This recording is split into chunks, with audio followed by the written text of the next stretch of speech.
My name is Cheryl Scanlon with Way of Life Coaching. Welcome to this opportunity to explore one of those top 10 areas that employers are looking for in their employees. Today, I'm going to begin with two stories which may help to illustrate or explain where we're going to go today. The first, a lawyer is looking to hire a paralegal. She finds this incredible resume in her mail. And as she's reading the cover letter, she makes a determination, even though this person has impeccable skills, to not even bring her in for an interview. The reason? A grammatical error in her cover letter. Story number two. A professional who's been in the workplace for many years, working at a university, was very upset one day after a transaction took place with another staff member. And in their anger, wrote an email and sent it off without thinking. Shortly thereafter, that employee was put on probation. Today, we're going to talk about a very fundamental and critical skill to your success, whether you're looking for a job or you're in a job. It's called your written communication skills, and it can make or break your employment with someone. We're in a day of sound bites. We Twitter and tweet all the time. But the reality is when you write emails, when you write cover letters, you're not twittering or tweeting, and you can't speak in the same casual language that you would on Facebook or some other form of social media. Your employer will be expecting more from you.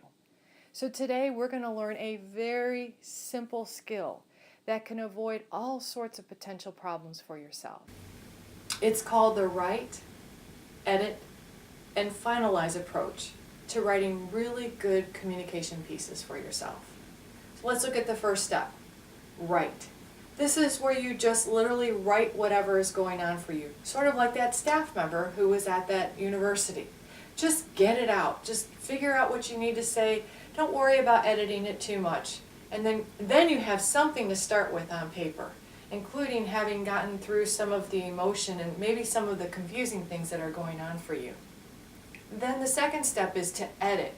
Go back, hopefully a little later in that day, and sometimes even the next day, if you have the time, and edit down your email for the following. You want to remove a lot of that casual language that could wind up in there. You don't want to write the way you talk. And now you want to edit for clean language, meaning you want to say as much as possible with as few words as possible. You also want to spell check. And then you want to check for accuracy in grammar and meaning. For example, the word to. Are you meaning to TWO, to TOOO, or TOO, or TO? That's very confusing. Two, or two. And that can sometimes happen when you're writing your emails as well. What did I mean? So the spell check's not going to be enough. So go back and go through there to look for the accuracy in the grammar. And then finally, remove that pronoun I as much as possible in your emails. Why? Because it's coming from you. So they know that this is coming from you. So to keep interjecting this I into your emails is really a redundancy that can sometimes become annoying to an employer. So we've written the email. Now we are editing the email.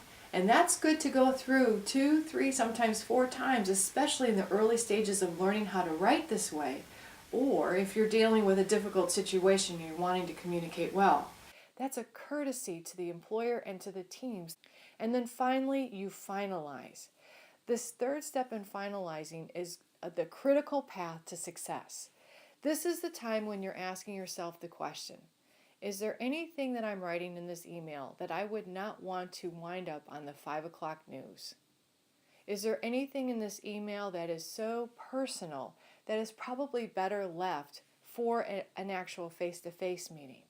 Or is there something in there that could potentially create a miscommunication and cause a defense unnecessarily in the other person? And once you have finalized that email, go ahead and send that. I'm wondering what would have happened to that young paralegal if she had taken the time to use write, edit, and finalize in that cover letter.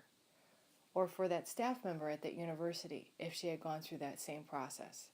This is a skill that you can learn, and you can start practicing the technique today. Why not start with your next email? Thank you very much. If this is an area that you would like to work, we have free e-coaching available to you. There's prompts on the website that will help you to go through that process. We hope that you'll take advantage of that. Take care.